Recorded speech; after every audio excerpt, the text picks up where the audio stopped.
On est de retour pour la seconde partie de l'émission Le Monde en 7, toujours avec mes trois invités, Ibrahim Acha, Yahweh Klonokounou et Firmin Teko Agbo. On va parler maintenant du Togo. Deux sujets Togo venus aujourd'hui. La sanction du président de l'Union des syndicats de la magistrature du Togo, sanctionné par le Conseil supérieur de la magistrature. Et on parlera après de l'âge vaccinal qui est descendu à 12 ans. Donc la sanction du président de l'Union syndicale de la magistrature, c'est l'UCIMAT qui l'annonce dans un communiqué. L'UCIMAT écrit par communiqué en date du 30 novembre 2021, le bureau exécutif vous informait que suite aux observations de l'UCIMAT en date du 29 octobre, suite à faites sur les notes circulaires du garde des Sceaux, ministre de la Justice, des 14 et 25 octobre 2021, le président de l'UCIMAT avait été convoqué devant le Conseil supérieur de la magistrature. Eh bien, vers la fin, ce qu'on apprend, c'est qu'il a été relaxé pour plusieurs accusations, mais on l'a déclaré coupable de violation des règles de la correspondance et donc il a été condamné à la reprimande avec inscription au dossier. On se rappelle, Ibrahim Acha, cette affaire à laquelle le président de l'UCIMAT avait réagi. La sanction, elle est tombée. Moi, je vais parler dans le détail de cette sanction parce que certainement, il y a beaucoup d'enjeux qu'on ne maîtrise pas. Mais est-ce qu'on est en train de vouloir aussi faire taire une voix discordante dans le secteur de la justice? Est-ce qu'il faut parler d'une voix discordante? Non, moi je dirais tout simplement qu'au niveau du secteur de la justice, le président du syndicat des magistrats à son temps avait pris sa responsabilité pour rappeler au ministre qu'il y a certaines décisions qui ne concordent pas avec leur code d'éthique et en même temps les statuts des magistrats. Donc, à mon avis, ça ne devait pas entraîner une procédure contre le président du syndicat, mais il fallait plutôt peut-être l'inviter à des échanges et à la suite de cela, les gens allaient trouver un terrain d'entente. Mais quand on procède en même temps par montrer qu'on a une certaine autorité à défendre, on est en tout cas le chef hiérarchique des magistrats et que par rapport à cela, on peut aussi s'imposer et amener les gens à se taire. Je pense que ça ne va pas faire évoluer notre République. C'est-à-dire que c'est un problème qui rentre beaucoup plus dans le juridisme. Et donc, c'est pourquoi je ne veux pas trop m'appesantir sur les vrais mobiles de ces sanctions, parce que les termes même utilisés, je n'arrive pas à les maîtriser totalement. Et donc, ce que je vais tout simplement dire par rapport à la question que vous m'avez posée, c'est qu'au Togo, qu'on fasse aussi un effort d'aller un peu vers ce que nous appelons la compréhension, le dialogue et surtout des échanges fructueux. Parce que c'est à la suite des échanges que l'on pourra tirer le minimum vital, l'on pourra tirer chacun pour aller vers notre idéal qui est de construire notre pays, de sortir notre pays de tous les travers que nous connaissons en matière de justice, en matière de démocratie, en matière de droits de l'homme. Firmin, quand on lit quand même le communiqué de l'UCIMAT, on apprend que M. Bekiti Adamou avait été déclaré d'une part non coupable de la publication de la lettre du 29 octobre au bénéfice du doute et d'autre part non coupable du principe de subordination de hiérarchique. Donc, il n'a pas manqué de respect à sa hiérarchie, mais on l'a déclaré coupable de violation des règles de la correspondance, genre, on voulait forcément trouver un motif pour le condamner à quelque chose. Non, je pense que ce qui s'est passé ici, globalement, relève de ce qu'on appelle souvent indépendance des pouvoirs.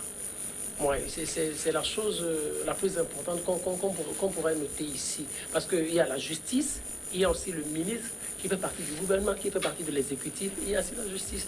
Donc ici, nous sommes dans une affaire pas politique, dans une affaire, je dirais, purement civile, sociale. Et le fait que le ministre se soit mêlé là et que le fait que le président de l'UCIMAT aussi se soit mêlé, ça montre déjà qu'il y a un problème, que le pouvoir judiciaire et le pouvoir exécutif rentrent en conflit. Et aux yeux de tous, je pense que c'est pas trop bien vu. Alors, ce qui aurait été beaucoup plus agréable serait que le ministre laisse le président de la Cour suprême gérer cette histoire. Parce que cette affaire naissait au lendemain de la sortie du président de la Cour suprême. En ce qui concerne les affaires litigieuses, les affaires foncières, tout ça. Donc il fallait juste que le président de la Cour suprême continue. Puis c'est lui qui a commencé le boulot. Le ministre devrait le laisser continuer son boulot, aller jusqu'au bout. Et mais s'il y avait même des instructions à donner, le ministre aurait peut-être appelé le président de la Cour suprême pour lui dire, voilà ce que je suis en train de noter, bien suivi tout ce que tu as dit, tu as déballé. Alors voilà ce que moi je proposerais. Et le président de la Cour suprême se serait bien occupé du dossier et on ne verrait même pas le bras du ministre ou le ministre dans ce dossier-là. Parce qu'avec ça, là, c'est comme le ministre, il s'est jeté à terre et les gens sont en train de le piétiner aujourd'hui. C'est ça le problème. Il ne devrait pas créer un conflit entre le président de l'UCIMAT et lui, et le gouvernement. Quoi qu'on puisse dire, c'est le gouvernement, c'est le ministre de la Justice. Vous imaginez, c'est le ministre de la Justice, il ne devrait pas se mêler à ça. Et c'est pour cela que le Conseil supérieur de la magistrature sait qu'en réalité, le président il n'y a rien à reprocher, il n'y a pas grand-chose à reprocher au président de l'UCIMAT. C'est pour cela qu'il dit, bon juste ne pas dire que le ministre a totalement tort, comme c'est un ministre, il fallait trouver juste des arguments pour le dire, pour dire que non, le président de l'UCIMAT, bien sûr, il est non coupable ici, il est non coupable là, mais ici, il devait respecter peut-être les notes, la procédure relative à la correspondance, et ainsi de suite, quoi.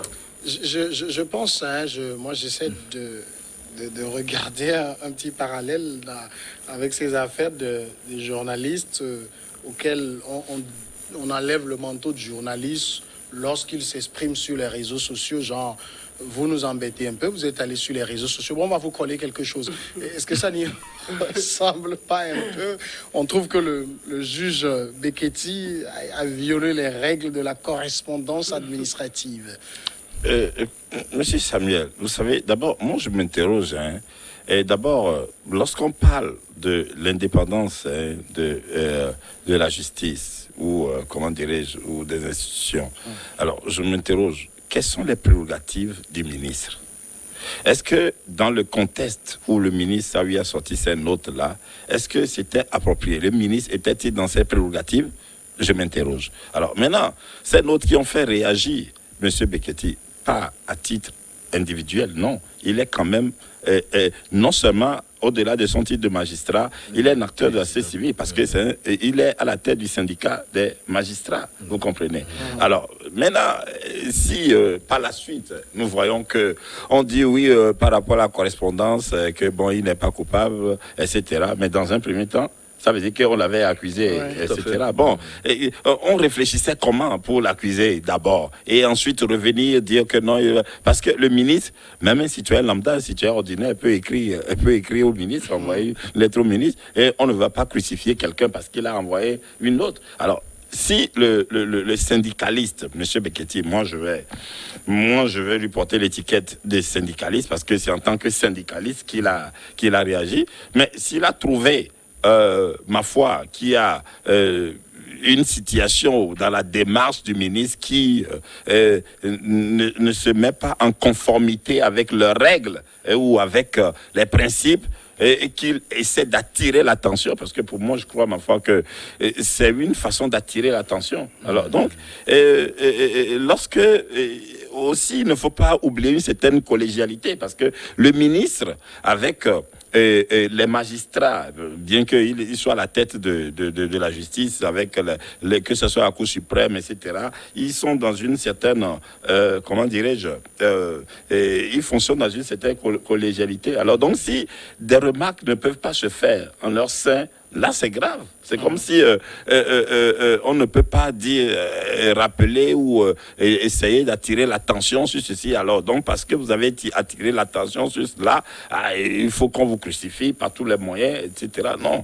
Et comme l'a dit, et votre confrère Ibrahim Acha. Ibrahim Acha, c'est un domaine juridique et il y a des contours, certainement des non-dits qui sûrement peut-être nous échappent. Mais lorsque nous prenons connaissance de communiqué ou de la note qui, entre-temps, lève des condamnations sur M. Beketi, mais en même temps, on revient dire que, oui, la lettre viole les principes administratifs, etc.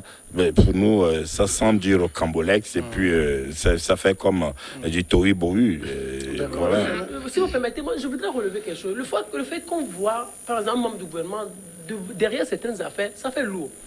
Et aux yeux de l'opinion, on voit une pression politique. Et ce n'est pas bien pour un État. Vous imaginez, vous avez bien fait de faire le parallèle en citant cette affaire de nos confrères journalistes Ferdinand et Joël, les gars. Vous imaginez, quand on voit, par exemple, on dit deux ministres, c'est-à-dire des ministres derrière cette affaire. C'est-à-dire, on voit le ministre de la Justice, après on cite le ministre du Commerce, derrière une affaire de journalistes. Et après, ce qui a suivi, c'est la prison. Donc, vous imaginez, donc ça fait déjà trop lourd. Et puis derrière, on voit l'esprit d'envoyer en prison. C'est ça qui n'est pas bien. Vous voyez, on voit quand on voit deux membres du gouvernement, ça veut dire deux membres du gouvernement, et puis on voit des journalistes en prison, ça veut dire qu'il y a une volonté. Je sais pas, je peux peut-être l'avoir mal interprété, peut-être il y a une volonté, un esprit d'envoyer en prison. C'est pas bien pour l'image de l'État. Regardez encore. Et bien sûr, des gens ont été déposés à la prison. Et puis après, on voit des gens présenter des excuses sur le même canal. Alors pourquoi n'avons pas choisi appeler ces gens, peut-être les saisir devant la HAC et leur dire, c'est ici vous avez commis, entre guillemets, les bêtises, allez sur le même canal et présenter des excuses. Vous imaginez, ça aurait été beaucoup plus simple. Que le même canal qu'on incriminait. Qu'on incrimine, voilà. Il faut préciser ça, c'est ça. Est-ce que là-bas, ils ont été journalistes ou pas? Dans le même canal que vous incriminez, les gens vont encore sur ce canal pour dire que nous présentons des excuses. Et le lendemain, un des ministres était content parce que les gens ont présenté des excuses. Et sur le canal qu'on incriminait. Donc vous imaginez sur ce point, parce que moi je dis qu'on ne peut pas construire un État comme ça. C'est parce que nous avons fait des efforts. Le Togo, quoi qu'on puisse reprocher à ceux qui dirigent, ils ont fait des efforts en ce qui concerne la marche démocratique. Et aujourd'hui, après tous ces efforts, que ces choses-là servent aujourd'hui à discréditer ou à ne pas trop bien polir l'image du Togo à l'international. Moi, je dis que sur ce point, moi, je pense qu'on est allé trop loin. On devrait même aller simplement et même aller vers la HAC. Parce que le fait que ce soit deux ministres du gouvernement et après, on voit des journalistes déposer à la prison, moi, je pense que c'était trop lourd. Si vous permettez, M. Samuel, moi, je pense qu'il y a fondamentalement quelque chose qui nous échappe. Je vais dire, bon, à beaucoup d'Africains, parce que nous sommes toujours dans une certaine confusion, dans un amalgame. Nous confondons nos appréhensions personnelles, etc., par rapport à nos responsabilités compte tenu de notre position, compte tenu de notre, comment dirais-je, notre engagement, je veux dire, politique, etc. Donc, il y a une certaine confusion. Et cette confusion-là, ma foi, je crois que beaucoup restent toujours vulnérables à cette confusion-là par rapport à ces appréhensions personnelles. Et puis, parce que je suis à tel poste, et donc je peux me prévaloir de tout, et puis en déphasage avec les limites qui imposent cette responsabilité-là, ce poste-là que l'on occupe, etc. Donc, il y a un effort à faire pour... Je lis également dans le communiqué du bureau exécutif de l'UCIMAT, les discussions sont en cours avec le collège du conseil constitué pour suite à donner conformément à la loi. Est-ce que vous ne craignez pas aussi que, je pense que Firmin présentait très bien la situation, que ce genre de choses auxquelles on assiste aujourd'hui tue l'esprit critique dans les gens?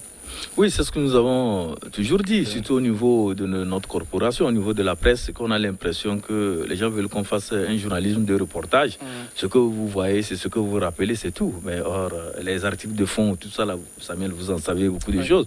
Ce sont des regards critiques que nous portons sur des situations. Et ça amène les autorités à réajuster leur politique et à amener le peuple vers l'idéal auquel nous aspirons. Et dans le secteur de la justice, dans le secteur de la justice, c'est un peu à ça aussi que ça ressemble. Le non, ministre ça a l'air, ça a l'air. Oui, vous n'avez pas le droit de c'est ça, ça a critiquer, l'air, ça a l'air. Heureusement que là-bas c'est du juridisme, les gens sont bien préparés, donc les gens connaissent aussi les statuts qui régissent le métier, le code d'éthique et de déontologie aussi, qui régissent la profession. Et quand il y a certaines démarches de l'exécutif qui ne concordent pas avec les dispositions contenues dans ces documents que j'ai évoqués, il va de soi que les magistrats puissent se lever et dire non, ici, non, on ne peut pas aller jusqu'à nous imposer un certain nombre de comportements qui ne concordent pas avec les tests que nous sommes dotés. Donc moi, je pense que au niveau des magistrats, il y a aussi cette volonté de mettre sous éteignoir certaines velléités, mais est-ce que c'est de la bonne manière que cela se fait? Il faut s'inquiéter. Voilà. Et surtout, quand dans un pays, il y a des appréhensions sur la justice, il faut savoir que c'est tous les secteurs aussi qui sont affectés. Parce qu'un investisseur ne peut pas aller dans un pays où on dit la justice n'est pas juste. Un investisseur ne peut pas aussi s'aventurer vers un pays où on dit du jour au lendemain, on peut venir vous perdre, on peut vous jeter en prison et après vous dire de venir présenter des excuses. Vous comprenez? Donc c'est que ça, on viole les thèses allègrement parce que ça arrange ou bien ça n'arrange pas ou bien parce que quelqu'un veut s'affirmer, quelqu'un veut dire que oui, je suis autorité du pays et que je peux décider de qui envoyer en prison ou pas. Et ça, c'est très grave pour la nation que nous voulons créer. Si vous permettez, moi je voudrais appuyer pour dire que, vous savez, ces manœuvres-là, ces démarches-là, il faut en prendre conscience. Ça, nos psychologies, nos mentalités et ne nous permettent pas un certain épanouissement. Parce que, comme vous l'avez dit, oui, il y a des gens qui ont envie de développer, etc., des approches, etc. Mais du coup, quand il y a de ces manœuvres, de ces pratiques, donc ça bloque, ça obstrue. Et donc, du coup, et même à côté, si quelqu'un voudrait aussi, là, quand il voit ce que subit l'autre, donc du coup, nous avons besoin d'une certaine rupture avec des comportements, des pratiques qui, ma foi, ne nous permettent pas de nous construire notre qualité pour notre évolution, etc. Il faut en prendre conscience, c'est très important. Vous voyez un peu ce qui s'est passé avec les magistrats. On est allé, on a saisi le Conseil supérieur de la magistrature. Oui. Pourquoi ne pas avoir choisi, saisi la HAC, par exemple? Vous imaginez, les magistrats ont le statut. Les journalistes ont le statut aussi. Mais il faut respecter ça. Et je pense qu'il faut respecter cela. Les magistrats, on est allé devant le Conseil supérieur de la magistrature. On n'est pas allé devant peut-être le BRI, c'est comme ça on l'appelle, ou BRI, ou la sûreté, ou peut-être au SCRIC pour porter plainte. Parce qu'on sait que les magistrats ont le statut.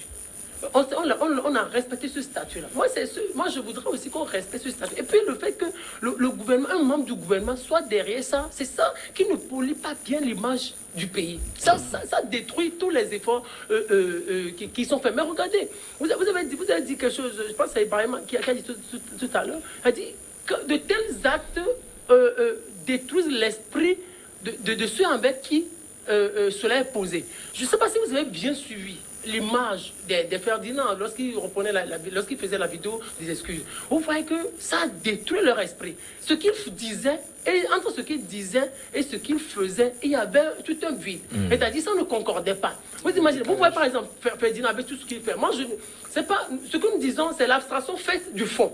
Je ne dis pas que ce que les Ferdinand ont fait est bon. Non, mais je dis, on parle de la forme. Regardez, quoi qu'on puisse reprocher à Ferdinand, mais c'est un journaliste qui fait aussi son travail.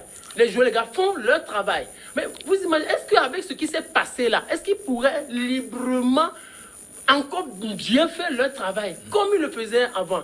S'ils n'arrivent pas à le faire, ça veut dire que le pays a perdu. Ouais. On a tué des talents. Et ma conclusion est que il faut que l'Africain arrête de jouer au colon sur son propre frère africain.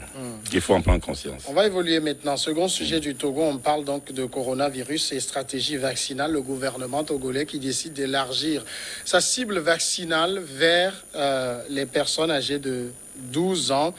C'est dans un communiqué, je vais regarder la date, ça c'était le 12 janvier que le gouvernement donc a informé que depuis la survenue de la pandémie, etc., donc le gouvernement, après avis du conseil scientifique et prenant en compte l'évolution de la pandémie, décide de l'élargissement de la cible vaccinale aux élèves et apprenants à partir de la classe de 6e et aux personnes âgées de 12 ans et plus sur toute l'étendue du territoire national à compter du 14 janvier 2022. Donc on invite la cible à s'inscrire donc sur les canaux pour pouvoir bénéficier de cette vaccination. Ibrahim Acha, c'est vrai qu'on n'a pas eu beaucoup de réactions suite à ce communiqué. Moi, je l'ai lu plusieurs fois et c'est après avis du conseil scientifique. J'ai envie de savoir, le conseil scientifique se base sur quoi? C'est juste parce qu'on le fait ailleurs qu'il faut le faire ici? Non, mais quand on parle de conseil scientifique, c'est des personnes ressources, des gens qui ont une certaine expertise dans le domaine sanitaire et autres. Je suis d'accord. Je suis d'accord avec vous. Qui ne se base que sur des recherches faites ailleurs. Oui, mais qui ont de la matière quand même, parce que c'est des professeurs, c'est des personnes qui ont eu au moins à frotter avec certaines réalités en matière de santé. Vous voyez, les gens, ils ont au moins des expériences en matière de vaccination, même si ce n'est pas pour le cas typique de Corona. Ils ont une certaine expertise par rapport à ça. Donc, c'est des gens qui ont compris que la campagne vaccinale doit aussi s'étendre vers les jeunes, et surtout qu'il est, en tout cas, connu de tout ce qu'il y a aussi des jeunes aussi qui attrapent cette maladie. Oui, mais depuis le début, vous vous rappelez, on a dit que surtout cette cible dont on nous cite aujourd'hui, qui ne développe rien. Non, il y en a qui ont été, disons, affectés par par ce virus. Et on peut en faire une cible vaccinale. Oui, on peut en faire, puisque quand vous voyez sous d'autres cieux, les gens ont compris qu'il faut l'étendre vers les choses. Bon, maintenant, ce qui m'embête un peu, c'est est-ce qu'il y aura des formes pédiatriques? C'est ça. Est-ce qu'il y aura des formes, des doses, ou bien est-ce que c'est la même dose qu'on administre aux 20 et autres là? Voilà, donc je suis en train de chercher ça aussi. Je pense qu'il faut voir aussi cet aspect. Parce que si c'est la dose de, moi j'ai pris Johnson & Johnson, c'est la dose qu'on m'a administrée, si c'est ça qu'on a administré à mon enfant, ce que j'ai senti, je me dis qu'est-ce que le petit est vraiment préparé pour pouvoir supporter ça. Et maintenant, la vaccination aussi, c'est une question de choix personnel. Est-ce que les enfants ont l'âge là de choisir, d'accepter de se faire vacciner? C'est vrai que les vaccins classiques, on dit quand l'enfant naît pour le programme élargi de vaccination, l'enfant doit suivre un certain nombre de choses, une batterie de vaccins pour son épanouissement, pour sa santé et tout ça là. Mais pour le coronavirus, parce que le débat actuellement, c'est que les scientifiques même ne sont pas unanimes sur l'efficacité même de ce vaccin. Aujourd'hui, on nous appelle même à une troisième dose, à une dose de rappel. On ne sait pas si après 6 mois, on va peut-être demander aux gens encore de faire encore le deuxième rappel. Donc, on va jusqu'à la 4e dose. Est-ce que les enfants vont aussi rentrer dans ce cheminement? Donc, je pense qu'il ne faut pas aller vers le suivisme. Et j'ose croire que ce n'est pas le suivisme qui est en train d'être observé. Et le conseil scientifique, c'est des gens en qui j'ai vraiment confiance. Et peut-être que dans les jours à venir, ils verront aussi, ils vont recadrer aussi les choses pareilles, donner des précisions par rapport à la dose et tout ça là. Et quel type de vaccin est approprié? Parce que Sinovac, les gens prennent Sinovac, les gens prennent Johnson, Moderna, AstraZeneca et tout ça là. Mais c'est quel type qui est vraiment adapté à la vaccination des enfants? Je pense qu'ils doivent aller dans ce sens aussi. C'est vrai que la stratégie vaccinale, ce n'est pas le Togo qui l'a inventée. Et le Togo ne fait rien d'exceptionnel. Je le dis, c'est du copier-coller de ce qui se fait ailleurs. Ailleurs, quand on a décidé de vacciner les enfants, on a clairement communiqué que c'est des doses atténuées. Moi, j'ai lu le communiqué de bout en bout. Je n'ai pas vu ce terme là-dedans. On demande juste aux enfants de venir se faire vacciner. On ne nous a pas dit que le Togo a réceptionné des doses atténuées pour les enfants. On joue à quoi? La première question même aurait été, mais pourquoi on décide aujourd'hui de faire vacciner les enfants? Quel est l'intérêt? Parce qu'au départ, ce n'était pas comme ça.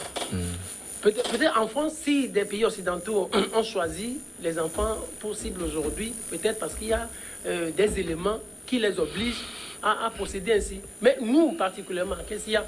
Est-ce qu'un enfant a contaminé sa maman, ou son papa, ou son oncle, ou sa soeur, ou son... Non. Qu'est-ce qu'il y a? Pourquoi? Ou soit, donc nous, on est là juste, quand ça se passe à l'extérieur, on s'en inspire, et puis on l'applique ici. Ça m'a posé une question importante. Bien sûr, tout le monde applaudit de demain tous les efforts que les autorités togolaises ont fait en ce qui concerne la lutte contre le coronavirus. Mais je pense fondamentalement que les comités scientifiques africains ont assez de difficultés. Parce que nous, je pense que c'est juste du copier-coller. Mais parce qu'on ne maîtrise pas le fond de la chose. Parce qu'on ne sait pas comment les vaccins ont été fabriqués. On ne sait pas. Vous imaginez, on est à 3, 4, 5 doses. Pourquoi les Blancs aujourd'hui, les Occidentaux ont choisi élever ou multiplier le nombre de doses? Et nous aussi, peut-être, on va choisir le faire. Pourquoi nous avons choisi le faire? Vous imaginez, il faut qu'on commence par s'interroger là. Et là, lorsqu'on finira par s'interroger, qu'on aura trouvé des réponses appropriées. Et je pense que c'est là où nous allons décider. Ce qui se passe ailleurs est bien différent de ce qui se passe ici. C'est non parce que peut-être les Occidentaux vont choisir 4 doses que nous aussi allons choisir 4 doses. Nos systèmes immunitaires diffèrent, diffèrent bien évidemment parce que la manière dont le coronavirus, les cas sont multipliés en Occident, ce n'est pas de la même manière que ça s'est multiplié ici. Vous imaginez? Donc, il faut qu'on commence par réfléchir. Il faut qu'on nos conseils, bien sûr, je parle de l'Afrique, conseils scientifiques, commence par réfléchir. Pourquoi nous avons choisi les enfants aujourd'hui possible et leur demander d'aller se faire vacciner? Quelle est l'utilité? Quel est l'intérêt? Est-ce que les enfants causent déjà ou font déjà multiplier les cas de coronavirus au Togo? Ou c'est chez les enfants qu'on trouve au micron? Donc, s'il n'y a pas ça, donc nous allons mêler les enfants à ça, je pense qu'il y a un problème. C'est parce qu'on fait ça en Occident, on dit 5 ans, 12 ans, tout ça. Non, c'est pas que ça se fait là-bas que nous allons le faire ici. Moi, je ne trouve pas l'utilité pour le moment de faire vacciner les enfants. Donc, on nous dresse le tableau et là, on va dire, ah donc, ils ont raison. Yao Nokounou, est-ce que vous y comprenez quelque chose? Oui, ben, écoutez, moi d'abord, je voudrais savoir, quand est-ce qu'est né le conseil scientifique? Je crois que c'est avec l'avènement de virus. Et je me rappelle qu'une fois j'étais devant la télé, j'ai écouté un représentant, le responsable, qualifier le vaccin de très très efficace, alors que nous n'y avons pas été associés à l'élaboration, mais quand même on a qualifié de très très efficace. Parce qu'il y avait des chiffres qui ont été communiqués, 70%, 85%, 80% d'efficacité. Bon, et donc, on dit que la science est universelle. Donc, ça veut dire qu'on a répété seulement que c'était là. Et je pense qu'il faudrait qu'on... Et en plus, récemment, c'est en France, j'ai vu le choix de faire vacciner les enfants et tout cela a été accompagné d'explications, de pédagogie bien précises qui justifient le fait d'aller vers la vaccination des enfants, etc. Et puis, quelques jours après, nous apprenons chez nous ici également qu'il faut vacciner les enfants. Bon, en soi, et par exemple, nous ne pouvons que nous interroger parce que nous n'avons pas d'éléments d'appréciation sur est-ce que c'est une bonne chose d'appliquer ou bien de répéter cela chez nous, etc., etc. On a, comme l'a dit Firmin, il y a un certain nombre de questionnements. Bon, maintenant, si le communiqué est sorti au nom du gouvernement, donc on suppose que le conseil scientifique en question s'est entretenu avec le gouvernement et il y a des éléments... Présenter un tableau. Oui, apparemment, etc. Et puis, il y a eu des recherches, il y a eu à la suite des recherches, il y a eu des découvertes, il y a eu des approches qui ont été, etc., qui ont guidé finalement cette prise de position, cette décision. Et non pas que parce que c'est aussi encore décidé là-bas en France. Et bon, donc, à cause de cela, on répète juste ici, etc. J'espère, on espère. Donc, alors, je lis également, moi je m'en tiens au communiqué, on dit de l'élargissement de la cible vaccinale aux élèves et apprenants à partir de la classe de 6e et aux personnes âgées de 12 ans. Donc ça fait 2 cibles. Je comprends, c'est du français qu'on parle là. Oui, c'est du français. Vous allez en 6e, vous avez des enfants de 10 ans. On va le Moi- vacciner? Mais Est-ce que les enfants sont prêts? non, il y a des enfants de 9 ans en 6e. Oui, on les Ah vaccine. oui, voilà, c'est aussi des précisions qu'on doit nous apporter. S'il faut les vacciner. Et quand on dit, et dans les cours primaires, il y a des enfants de 15 ans dans les cours primaires Oui. qui font partie aussi de la cible à Oui, vacciner. à vacciner. Mais comme c'est dit de 6e en chose, est-ce qu'on peut aller aussi dans les écoles primaires pour aller les vacciner? Je pense qu'il y a des précisions qu'on doit nous apporter. Et ça, je pense que c'est le gouvernement qui doit faire une communication autour de la chose. Et pour qu'on Autre chose puisse, sur laquelle je voudrais revenir dans ce communiqué, parce que c'est vrai que je n'ai pas l'habitude de juste un simple perroquet, je m'interroge. Tout à fait. On écrit quelque part, au rang de ces actions, le gouvernement a pris plusieurs actions, au rang de ces actions figure la vaccination, qui avec les mesures barrières permet d'éviter la propagation. Je m'en tiens à la vaccination, donc qui permet d'éviter la propagation. Je prends tous les pays lourdement vaccinés, le virus circule à plus forte dose aujourd'hui. Qu'est-ce qui me rassure que c'est la meilleure stratégie? Non, non. Et quand j'ai suivi des comparaisons où on a dit les pays les plus vaccinés, Israël, en Europe, on a la France, on a le Portugal, etc., où on a 3e, 4e vague plus lourde, l'Afrique très moins vaccinée, très peu de vagues. Vous imaginez? Ça veut dire qu'on ne maîtrise pas. On n'arrive pas à maîtriser le coronavirus. Même les Occidentaux. Tout à fait. Mais vous avez dit tout à l'heure quelque chose, vous avez dit un vaccin efficace à 80-85%. Est-ce que le vaccin est efficace? Disons la vérité. La question. Bien sûr. Est-ce que le vaccin, bien sûr, on veut que tout le monde respecte les mesures barrières. Oui, respectez, oui, tout le monde ça, allons nous faire vacciner. Mais est-ce que le vaccin est efficace? Si le vaccin était efficace, on n'aurait plus toutes ces contaminations. Si le vaccin au moins était efficace à 80%, je pense qu'il y aurait moins de morts déjà. Si le vaccin était efficace à 80%, il n'y aurait pas première dose, deuxième dose, troisième dose, quatrième dose. Et peut-être les gens vont aller à la 5e dose. 10e dose. 10e dose. Et surtout que les gens qui sont vaccinés aussi sont parfois aussi contaminés. Hein. Souvent. Souvent, encore que, il y a plein de personnes qui se sont fait vacciner, mais qui sont décédées aussi. Ah oui, de cornes, oui. Donc, il y en a, mais est-ce que le vaccin, ça rassure? Vaccination, respect de mesures barrières, est-ce que c'est ça qui freine La propagation. la propagation de la contamination, la propagation du virus? Je ne pense pas. Donc pour le moment, je pense que nous sommes dans une situation aléatoire. On ne maîtrise pratiquement rien. Donc, mais on s'efforce à créer des principes de circonstance pour dire non à la propagation du virus. Parce que les Occidentaux, eux-mêmes, ils en sont dépassés. Chaque jour, quand vous suivez les chiffres de la France, ça fait froid au dos.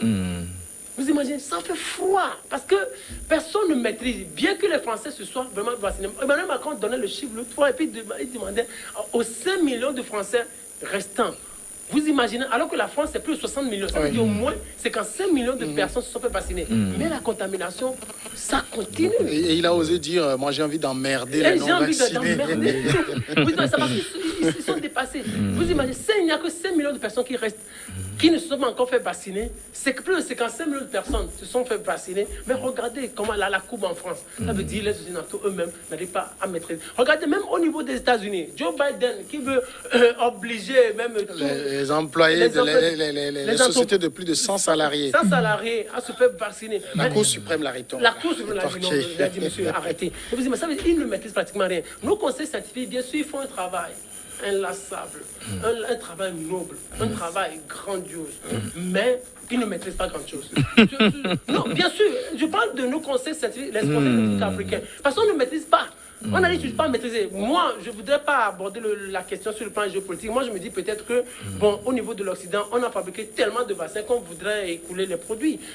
C'est pour cela qu'on demande aux Africains, allez vous faire vacciner, C'est comme ça. Mais sinon, ce qu'on demande à la population, c'est que la population aille se faire vacciner.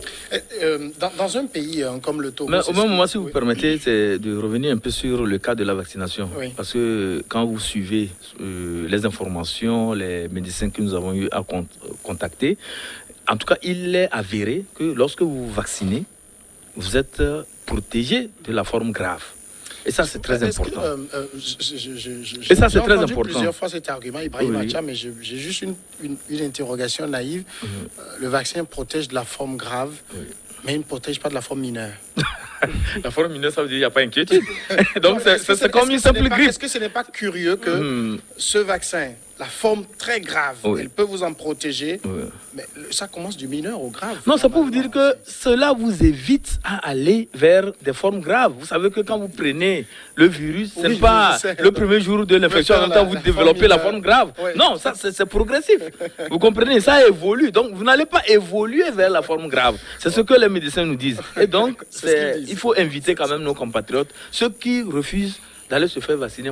Moi, Ibrahim Acha, je demande à ce que les gens aillent se Aille faire se faire vacciner. Non, C'est ça, très important. aussi. C'est important quand on a la conviction, il faut aller se faire vacciner pour se prémunir, mais c'est aussi important qu'on pose les bonnes questions. Tout à fait. Et ça va tout à réveiller, fait. on aura le conseil certainement scientifique. Vous avez parlé aussi de la dose, parce qu'en Oui. Europe, on a parlé de la dose Atténuée. atténuée pour les enfants. Donc ici, c'est quelle dose on veut administrer aux enfants? Il faudrait qu'on communique là-dessus. Justement, c'est la question que j'allais poser à Yahweh Klonukunu. Dans un pays comme le Togo, tout comme les autres pays en Afrique, on a beaucoup de réticence à la vaccination. Normalement, quand on publie le communiqué que j'ai devant moi, on doit donner toutes les informations qui rassurent dedans. Puisque c'est mon enfant que je vais conduire. Hein. à fait. C'est pas l'enfant qui a encore l'âge du consentement. Tout à fait. Oui, mais monsieur Samuel, cette communication même, comment est-ce qu'elle est vraiment conduite? Comment est-ce qu'elle est vraiment conduite? Bon, si ce n'est des spéculations qui circulent, Oui. etc., etc., etc. Parce que, il faut le dire, nous-mêmes, nous n'avons pas d'éléments d'appréciation véritablement sur ces produits. Je veux dire, les vaccins, etc. Et aussi, il y a les réseaux sociaux. Mais au même moment, lorsque les gens voient qu'il y a la vaccination, bon, nous, on a reçu des doses. Mais quand on voit encore que les Occidentaux qui fabriquent ces vaccins, ils ne sont pas toujours au bout du tunnel. Moi, j'ai même une fois publié une réflexion sur les plateformes, dire, mais pour une fois, les Blancs se cherchent. Pour une fois, les Blancs se cherchent. Parce que on a annoncé rapidement ces vaccins qui ont été produits et qu'il faut faire la vaccination. Et puis après, c'est une deuxième dose, une troisième dose, une quatrième dose, bientôt peut-être jusqu'à une 10e dose. Mais les Blancs eux-mêmes, ils se cherchent. Alors donc, quand c'est ça, et que, ma foi, nous ici, il n'y a pas une certaine nuance, parce que nous n'arrivons pas à faire une nuance entre ce que nous consommons et maintenant, voyant nos réalités. Quelles sont les adaptations, etc. On ne propose rien. Nous ne faisons que répéter et puis c'est tout. Alors donc du coup, face à cela, ma foi, c'est pourquoi il y a beaucoup qui sont dans une certaine incertitude. Il y en a des gens qui disent, bon, j'ai pris deux doses, c'est bon, c'est fini. Moi, je ne vais plus aller vers aucune autre troisième dose. Et encore, parce que déjà, Jusqu'à ce qu'on la rende obligatoire aussi.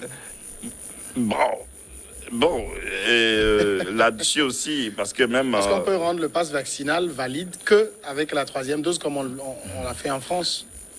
Bon, écoutez, tout ça, ce sont des mesures, etc. Ce sont des mesures pour non seulement encourager, mais contraindre les gens à aller se faire vacciner. Mais toujours, je vous dis que il n'y a pas encore de langage, ou il n'y a pas encore d'éléments qui rassurent beaucoup. Je vous dis, il y a beaucoup qui restent réticents, soit à aller prendre, à se faire vacciner, ou aller prendre une deuxième, troisième dose. Donc, je ne sais pas, ma foi, je suis obligé de le dire, mais on reste toujours évasif, on est toujours dans l'à peu près, etc. Bon, parce que, sincèrement, on n'a pas d'éléments probants venant de nous, nos propres recherches, Et justement, etc. quand vous prenez les pays européens qui ont fabriqué des vaccins, vous avez, par exemple, dans les milieux scientifiques, beaucoup de voix discordantes. Des gens qui disent non, c'est pas ça, c'est pas comme ça il faut faire. Mais dans les pays, je sais que Yaounoukoulou aime beaucoup l'expression, qui ne consomment que ces vaccins, moi j'entends pas de voix discordantes, surtout dans les milieux scientifiques. Ça veut dire quoi? Ils sont tous unanimes, ils épousent la stratégie. Quand on parle, bien sûr, on a un milieu scientifique en Afrique, c'est ce que vous dites. De non. C'est-à-dire, nous ne sommes que des consommateurs. Nous ne sommes que des consommateurs. Vous croyez que, par exemple, entre nous ici, nous sommes sur un plateau international. Vous croyez que quand on va prendre un médecin, peut-être ici, au Togo ou au Bénin, et puis on dit c'est un médecin bien calé, et on va l'envoyer aux États-Unis, et vous croyez qu'on va l'engager dans un centre de santé aux États-Unis? Ce n'est pas possible. Il y a des cas qu'on peut vous citer. Ça ne peut pas être possible. Ça veut dire nous ramons à contre-courant du monde. Ça veut dire que nous ne maîtrisons rien. Ça veut dire que quand on parle de conseil scientifique en Afrique, ça veut dire que nous ne sommes que des consommateurs. Qu'est-ce que nous arrivons à découvrir? Rien. En termes de découverte, en termes de recherche, nous n'avons rien. On n'existe même pas. C'est pour ça qu'on dit que l'Afrique n'est pas suffisamment entrée dans l'histoire et puis on se fâche. Dans l'histoire du monde, on n'existe pas. Dans l'histoire encore, peut-être on va parler de l'histoire orale. Dans l'histoire écrite du monde, on n'existe pas.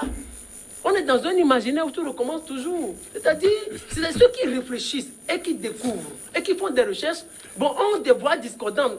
Parce qu'ils se sont déjà frottés au terrain. Ils savent comment ça se passe. Nous, en Afrique, on n'a même pas commencé. On va dire quoi? On va dire que celui-là qui n'est pas d'accord avec X, c'est lui qui a raison. Ou celui-là qui est d'accord avec Y, c'est lui qui a raison. On n'existe pas. On n'existe pas. Il faut noter. Non, il faut être humble. Ce n'est pas des injures à notre endroit. On n'existe pas. Nos universités ne forment pas des scientifiques ou des médecins à la hauteur des exigences du monde. Nous n'avons pas d'équipement, nous n'avons pas d'appareil, nous n'avons pas de recherche. Vous imaginez, quand par exemple, je donne un petit français, on va se dire tout. Dans les années 80, on a demandé à François Mitterrand de privatiser les entreprises. Pourquoi? Parce qu'on avait besoin de fonds. Parce que l'Union européenne, à l'époque c'était la CE, la Communauté économique européenne, lui avait demandé, monsieur, vous avez besoin de sous pour injecter dans la recherche. Alors c'est ici, dans la privatisation, que vous pouvez avoir beaucoup de sous pour investir dans la recherche. Et depuis ce temps, on a engagé assez de sous. Depuis les années 80, on injecte chaque année des milliards dans la recherche et l'innovation. Nous faisons la privatisation, les sous là, nous les injectons où? On n'existe pas. Nous, conseils scientifiques, nous sommes que des consommateurs. Nous, Africains, nous sommes que des consommateurs. C'est pour ça qu'on dit souvent, excusez-moi, l'Afrique n'est pas suffisamment entrée dans l'histoire. Dans cet imaginaire où tout recommence toujours, il n'y a de place ni pour l'aventure humaine, ni pour l'idée de progrès. Ça, c'est ça.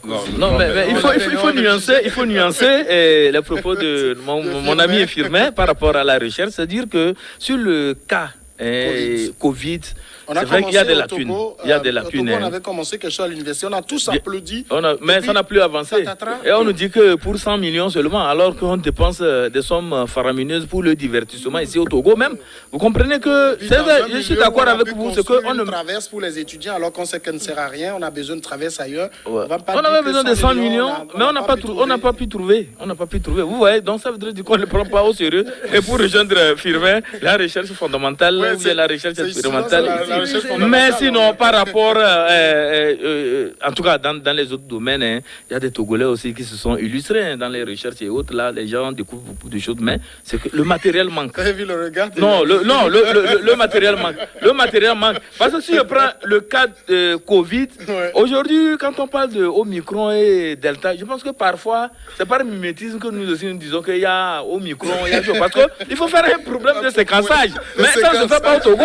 Le séquençage, même des échantillons, et parfois si on vous trompe même, vous le consommez seulement parce que vous ne savez pas si c'est vrai. Le séquençage qui a été fait là-bas a été conduit vraiment dans des procédures assez rigoureuses et scientifiquement acceptées. C'est un ami qui allait, c'est un acteur de la société civile qui disait qu'il était à l'aéroport, il devait prendre un vol, et puis il voit un agrégé des universités togolais.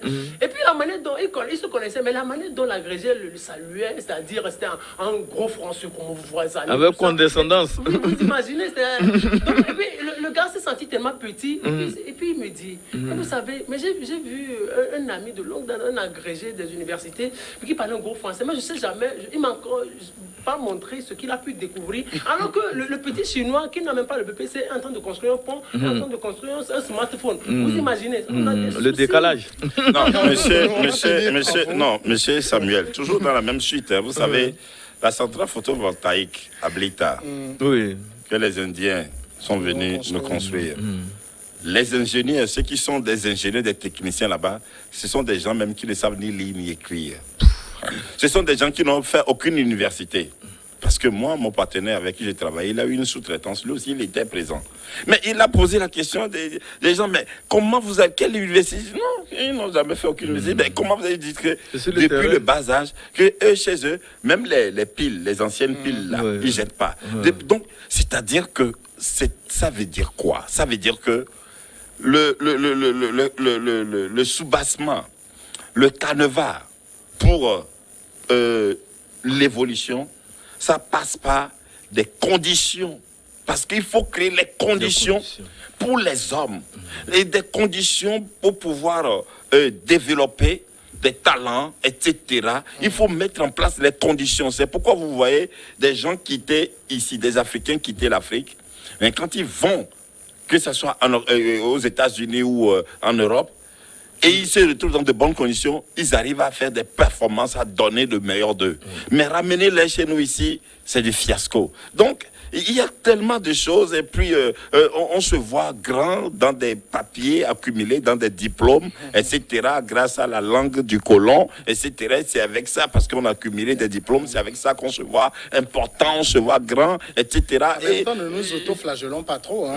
Non, mais monsieur, oui, justement, auto-flagellons-nous pour nous retrouver et savoir que nous avons besoin d'une certaine rupture pour faire des choix appropriés qui peuvent nous permettre de nous développer nos créativités, nos potentialités, nos ingéniosités. D'être passé dans cette émission, je rappelle à tous que allez vous faire vacciner. C'est mon message et on se retrouve le samedi prochain.